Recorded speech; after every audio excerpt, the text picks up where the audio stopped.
رسوله الكريم اما بعد اعوذ باللہ من الشیطان الرجیم بسم اللہ الرحمن الرحیم کبھی جو تیرے دل سے جمال مصطفیٰ گیا کبھی جو تیرے دل سے جمال مصطفیٰ گیا خدا گواہ ہاتھ سے تیرا خدا گیا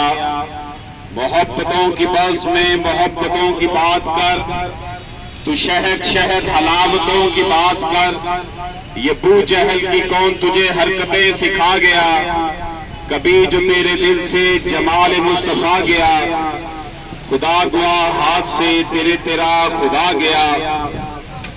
نبی پاک صلی اللہ علیہ وآلہ وسلم کی ناموس کی خاطر گزشتہ 9 سال سے یہاں پر صرف ایک ہی بات دہرائی جا رہی ہے ایک ہی نعرہ ریز کیا گیا ہے ایک ہی سلوگن ہے وہ یہ ہے کہ بین الاقوامی سطح پر ایسی قانون سازی ہونی چاہیے کہ کسی بھی نبی کی شان میں اگر کوئی گستاخی کرتا ہے تو اس کو سزا ملے تاکہ تمام ادیان کے لوگ جو ہے وہ امن و آشتی کے ساتھ رہ سکیں لیکن ہمارے ہاں صورتحال گمبھیر سے گمبھیر ہوتی چلی جا رہی ہے حکومتیں آتی ہیں چلی جاتی ہیں اپنے اپنے انداز میں اپنی اپنی بولیاں بولتی ہیں لیکن نبی پاک صلی اللہ علیہ وآلہ وسلم کی ناموس کے حوالے سے جو بات کہ پوری دنیا میں کسی بھی نبی کی شان میں گستاخی کو قابل تعزیر جرم قرار دیا جائے اس حوالے سے کوئی سٹیپ نہیں اٹھایا جاتا موجودہ حکومت جب اقتدار میں آئی تو اس وقت ایک یہ بات پرائم منسٹر کی طرف سے کی گئی کہ ہم اس حوالے سے قانون سازی کے لیے رائے عامہ ہموار کریں گے اور بین الاقوامی سطح پر قانون سازی کے لیے اپنا کردار ادا کریں گے لیکن کیونکہ اقتدار میں پہنچنے کے بعد امریکہ یورپ کی عشیرباد کے لیے ہر وقت جو ہے ہمارے حکمران جو ہیں وہ تگوتاز میں رہتے ہیں اس لیے نبی پاک صلی اللہ علیہ وآلہ وسلم کی ناموس کے حوالے سے کوئی بھی قابل قدر کام نہیں کیا جا سکا کہ بین الاقوامی سطح پر قانون سازی کے لیے اپنا کردار ادا کیا جائے بلکہ ہم نے فرانس میں دیکھا کہ فرانس کے حکمران نے آفیشلی نبی پاک صلی اللہ علیہ وآلہ وسلم کی شان میں گستاخی کی اور اس حوالے سے جب پاکستانی عوام نے احتجاج کیا اور یہ نعرہ لگایا کہ فرانسیسی سفیر کو واپس بھیجا جائے یہ ایک ٹوکن کے طور پر احتجاج تھا علامی احتجاج ہونا تھا علامتی لیکن اس حوالے سے جو یہاں پر صورتحال بنی وہ سب کے سامنے ہے کہ جو علمبردار تھے اس حوالے سے ان کو قید میں ڈال دیا گیا اور حکمران جو ہیں وہ چین کی بانسری بجا رہے ہیں انہیں اس سے کوئی غرض نہیں کہ عملی طور پر ناموس رسالت کے حوالے سے بین الاقوامی سطح پر انہوں نے کیا کردار ادا کرنے کا وعدہ کیا تھا ہمارے ہاں گزشتہ چند دنوں سے ایسے واقعات ہوئے جس سے محراب و منبر کے وارثان کے کردار کے حوالے سے جو شواہد قوم کے سامنے آئے دیکھیں ہر جگہ پر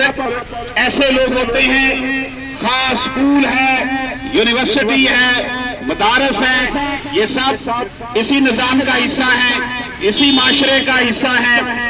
لیکن اس کا مطلب یہ نہیں کہ تمام تعلیمی اداروں میں ایسا ہوتا ہے تمام یونیورسٹی میں ایسا ہوتا ہے تمام مذہبی مدارس میں ایسا ہوتا ہے لیکن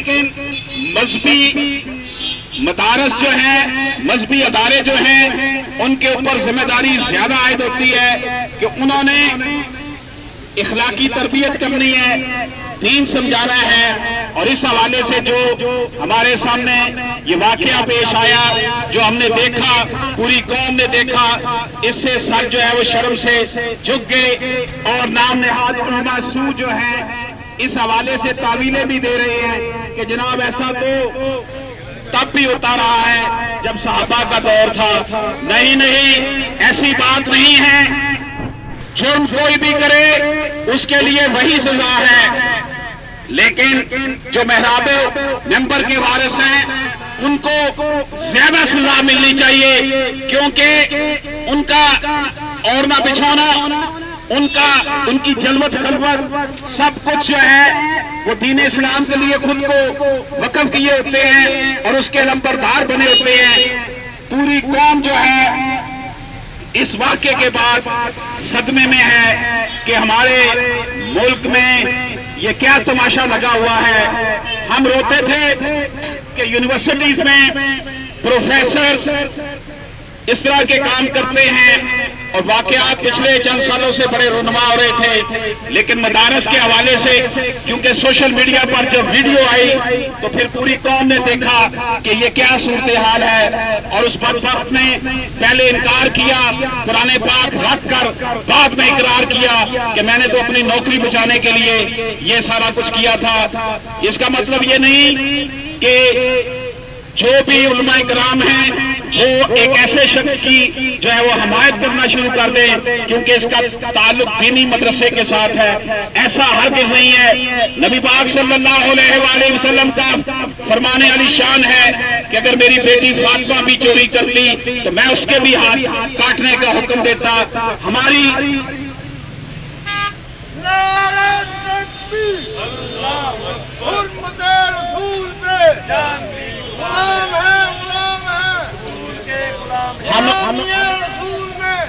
ہم اس فورم کے تھرو حکمرانوں سے، عدالت سے یہ مطالبہ کرتے ہیں کہ اس شخص کو نشان عبرت بنایا جائے اور تمام دینی مدارس میں جہاں جہاں جو درس و تدریس کا نظام چلتا ہے وہاں پہ CCTV کیمرے لگائے جائیں، اور ان کے ہاسٹلز کو جہاں پر بچے قیام و طعام کرتے ہیں اس کا انتظام آسان انداز میں جو ہے وہ چلانے کے لیے حکومت ہر علاقے کے جو پولیس اسٹیشن ہے اس کو پابند کرے، کیونکہ اس طرح کی بات سے جو جاگنسائی ہوئی ہے اور نام نہاد لبرل فاشسٹ طبقہ جو ہے اس نے جس انداز میں اس کو اچھالا ہے یہ یقیناً لمحہ فکریہ ہے۔ اللہ پاک ہم سب کا حامی ناصر ہو۔